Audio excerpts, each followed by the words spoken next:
Hello, thank you for joining us today.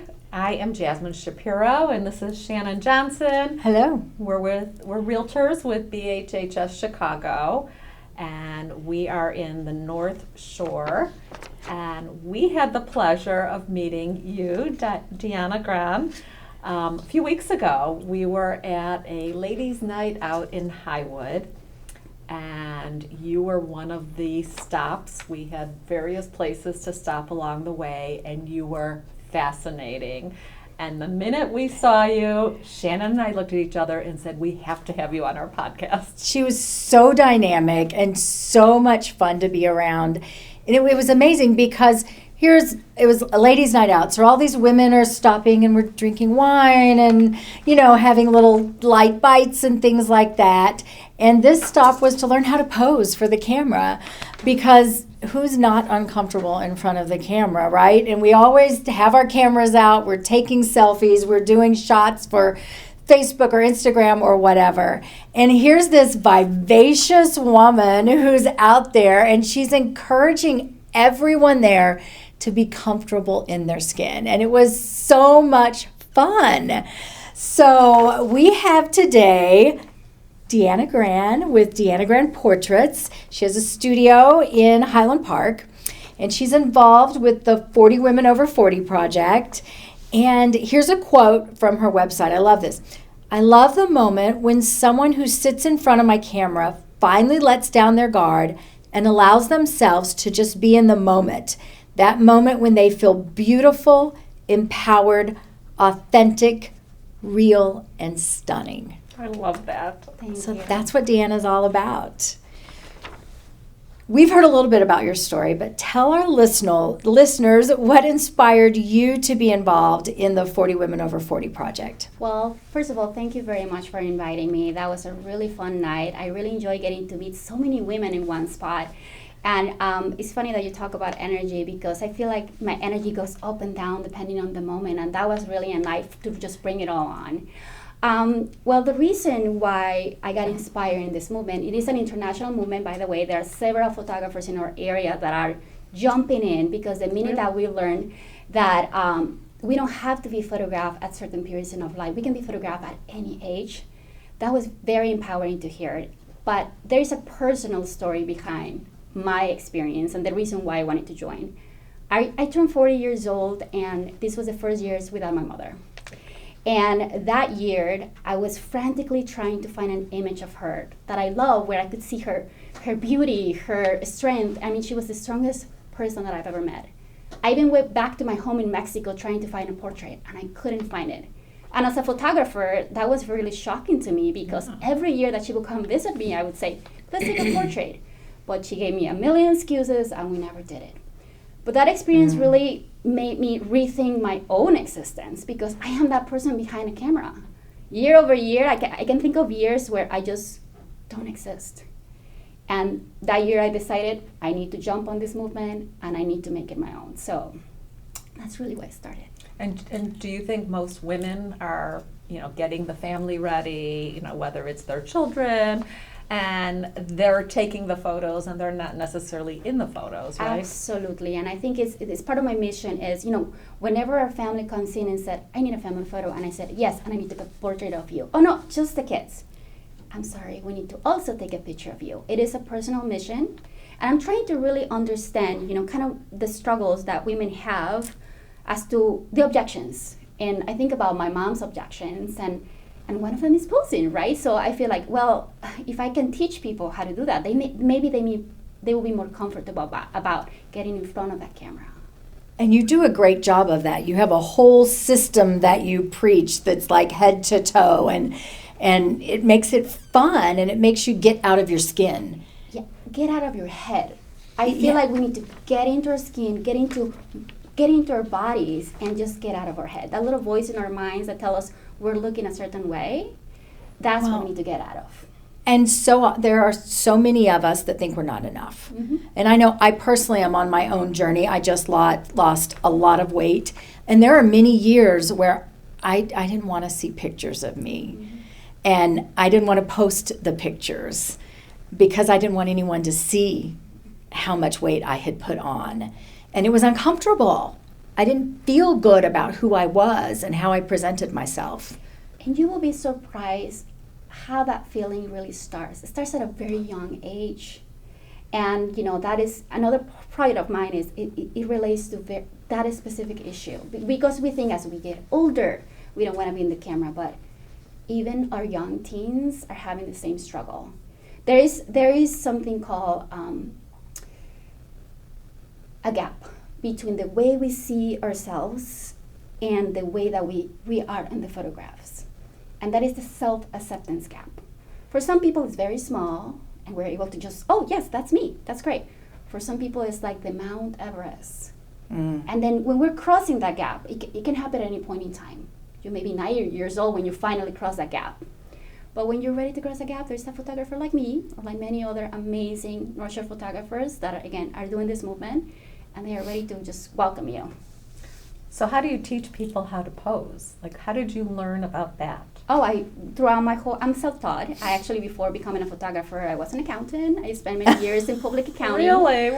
Yes, opposite. It is. But you know what? I was pregnant with my first child. I have 4 children, and I felt like during the whole pregnancy process, I gave birth to myself. Like, my creativity exploded, and I've been on a journey to really learning, again, about the objections and the tricks and tips on how to be more comfortable, because being on the other side of the camera is a very vulnerable space to be. So if I can learn how to ease that, and the way I do it too, I have to learn how to be on the other side of my camera myself. So.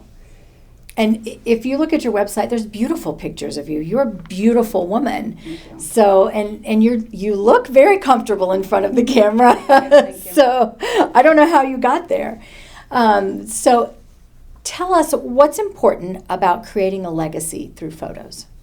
I think that having a legacy, sharing our stories, documenting our history is very important for everyone. And if we don't know why, I think that's a whole podcast, right? But I feel like through photographs, I think it's a tool that help us. It's very attainable. And before I want to share a story, because yesterday I had a transformational experience, and I'm going to explain why. I was invited to a musical celebration of life of a neighbor. And I walk into that home, I don't know the person, but we're gathering, sitting, celebrating her legacy through music. I may not be able to ever meet that person. But when I walked away, I learned about her music, I learned about her writing, I learned about her life. So she is an artist, and she put her soul into creating that. And I walk away with that part, and it went into my soul. Sometimes I have authors that come in, and they tell me about the memoirs, and I get to read their stories. But let's be honest, we're not all authors, we're not writers, but photography and also videography becomes an easy tool to really start writing with life or story. So that's what I think photography becomes very important, because again, we know about capturing our legacy, but how do we document that? It is a tool. Beautiful. And I noticed on your website that you also do some cultural photography to really capture all of that, which is beautiful. Yes, as part of my empowerment series, which really looks to honor the people in front of me and their legacy, that is a beautiful movement that just really, it came out of a tragedy, when I live in Highland Park. And one of the things that I really wanted to document is the beautiful diversity that we have in our town. Mm-hmm. And that project, my cultural portrait series, became after that. So, yes, it's beautiful, because sometimes we lose some of our culture as we meld into this melting pot that we call America. But it's beautiful to bring some of that back and see how beautiful that history is and where it came from. So what you capture in those photos is absolutely beautiful. Tell us about this portrait you brought with you today. It's beautiful, and give us a little bit of background about that. Right. I printed this image because, again, as I hear the objections of people they're like, well, I'm getting older. I have all this white hair. Oh, I have all these wrinkles. I don't want to be in front of the camera. And then oh, you mean like that? And they look at that and they all of a sudden see like, what, I can look like that? Right. Absolutely. That's why I have it printed. I only pray my hair is this beautiful when it turns silver.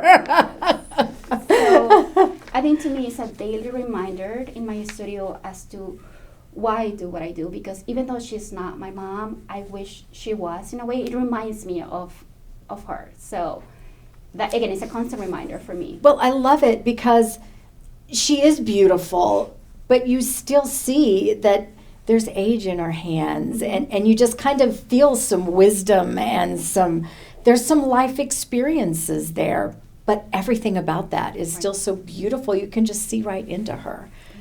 And So did you it- teach her how to pose for this? You know, this is one of my simple, it's just, I guess, So I love leaning forward and leaning and forward, putting you your, just become more approachable. I think posing is one tool, but really the whole idea is creating the energy and the space to just let that person be. So when I ask someone like, oh, let's just sit down, and if they just sit down, like that's the picture that I take. But then again, if I have someone that needs more direction, that's when I jump in. And that's about, you know, really understanding the energy. You become a mirror for your client. So I need, again, that night, I was the mirror. I had to absorb that energy, and I need to give that energy back. However, if you're looking to document your shadows or a deeper story, I'm not going to come in and jump. Right. I need to change my energy so that you can have that space to really embrace that silhouette, that shadows, that darkness. we weren't even with you that long that night, but you gave us a few really great tips, like to stand a little, not straight on, but a little sideways, right? Can you Right. go through some of those tips? Right. I feel like, again, it's just being in your body. I'm trying to just get you away. I always tell my clients, this is going to feel like a yoga session. You know, be in the mat.